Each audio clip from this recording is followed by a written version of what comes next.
Kabupaten Mesuji itu berdiri pada tahun 2008 yang merupakan pemekaran dari Kabupaten Tulang Bawang. Kemudian saya sendiri dilantik menjadi bupati definitifnya pada tahun 2012. Jadi sekarang saya sudah memasuki tahun keempat. Dengan keterbatasan APBD yang dimiliki oleh Kabupaten Mesuji, APBD-nya ini terkecil dibandingkan dengan 13 kabupaten kota di Provinsi Lampung. Kita paling kecil. Kita maklum karena memang jumlah penduduk nggak begitu besar, tapi luasnya cukup lumayan. Kita 218,4 km persegi atau ekuivalen dengan 218.400 hektar luasan Kabupaten Mesuji. Perkantoran sampai hari ini bisa kita lihat, inilah kondisinya. Kita masih numpang di rumah-rumah penduduk. Saya sendiri kantor dengan rumah masih jadi satu, bahkan kantor saya garasi mobil seperti ini. Tapi nggak apa-apa, saya tetap semangat untuk memberikan pelayanan kepada masyarakat karena perkantoran bagi saya bukan menjadi prioritas utama. Prioritas utama ini adalah infrastruktur.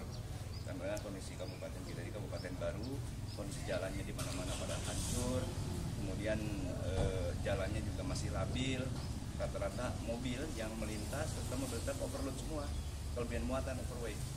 Di sini kan didominasi oleh 27 perusahaan HGU dan HPHTI. Jadi sangat memprihatinkan. Nah, saya berharap kepada pemerintah pusat untuk bisa memaksimalkan bantuan anggaran dari kementerian, dari sembilan lembaga kepada daerah otonomi baru, khususnya Kabupaten Mesuji. Kalau kami tidak dibantu oleh anggaran pusat, kami tidak bisa berjalan apa-apa.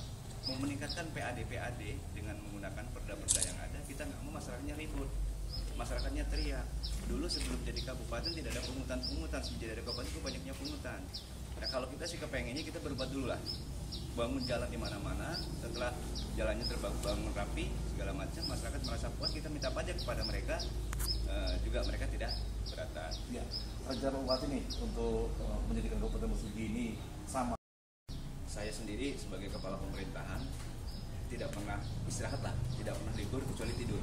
Sabtu dan Minggu saya tetap bekerja memberikan pelayanan kepada masyarakat. Terutama yang selalu kita kejar adalah infrastruktur. Kebetulan pemerintah Kabupaten Mesuji memiliki peralatan alat berat yang cukup lengkap untuk melakukan penanganan yang sifatnya emergensi, yang sifatnya posmaya tanpa harus menunggu lelang dan lain sebagainya. Ini kita lakukan terus perbaikan jalan, nggak pernah berhenti dengan menggunakan alat yang dimiliki oleh pemerintah Kabupaten Mesuji. Pembangunan perkantoran kita lakukan dengan multi years, jadi setiap tahun kita terus, jadi step by step lah. Karena kalau kita paksakan untuk membangun kantornya nanti bagus, untuk apa kita hidup di gedung yang megah, di mobil yang mewah, kalau rakyatnya susah.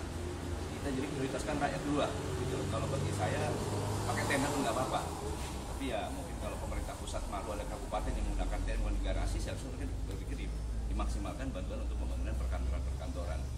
Kabupaten Mesuji sebenarnya kalau menurut data BPS tahun 2010 bukan daerah tertinggal. Kalau saya sih justru terbalik. Kabupaten kita miskin. Ini ada Pak Wakil Ketua DPRD Kabupaten Mesuji yang selalu melihat kondisi di lapangan. Kita rumah tidak layak huni saja mencapai 30 ribuan rumah lebih yang rumahnya masih papan. Kita berusaha untuk membantu mereka dengan cara pemerintah Kabupaten Mesuji melalui anggarannya memberikan bantuan pembelian pasir. Masyarakat kita motivasi untuk membuat batako. Silakan dicari sebuah semen untuk buat batako. Ini beberapa kali kita lakukan. Nah, setelah dia punya batako, nanti akan kita berikan bantuan uang untuk perbaikan rumahnya. Kita juga minta bantuan kepada Kementerian PUPR, Perumahan Rakyat. Kemudian kita minta bantuan dari Kemensos. Tapi lagi-lagi PUPR juga nggak begitu banyak benar lah, masih jauh dari harapan. Nah, ini saya berharap kepada pemerintah pusat untuk bisa konsentrasi lah, memaksimalkan kegiatan ataupun programnya yang dimiliki oleh mereka kepada daerah otonomi baru.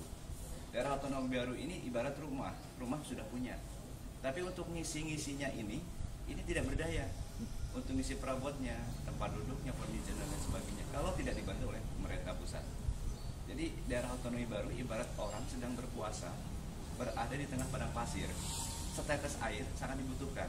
Dikasih tikar buruk pun kami terima, gitu dari pusat. Terus himbauan Bapak sendiri kepada masyarakat Mesuji khususnya Pak, apa yang perlu Bapak? Kepada masyarakat, ya yang pasti dengan terbentuknya kabupaten baru, saya berharap kepada masyarakat untuk bisa sinergi dengan pemerintah. Gitu.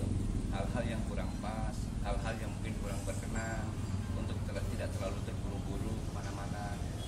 sampaikan kepada kami, karena mungkin pemahamannya belum tahu, karena namanya juga daerah baru, selalu memaksakan pokoknya.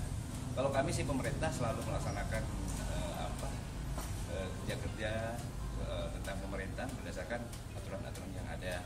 Ada namanya undang-undang, ada namanya peraturan pemerintah, ada namanya peraturan presiden, ada namanya peraturan menteri, ada peraturan daerah dan lain sebagainya sampai turun ke bawah. Itu kita lakukan menjadi pedoman. Nah masyarakat kita ini kadang belum tahu gitu loh, ada aturannya seperti itu. Yang dia tahu adalah pokoknya atau logika dia atau katanya gitu. Kalau kita kan bekerja tidak bisa katanya, itulah dokumen fisiknya. Terima kasih. Ya Pak.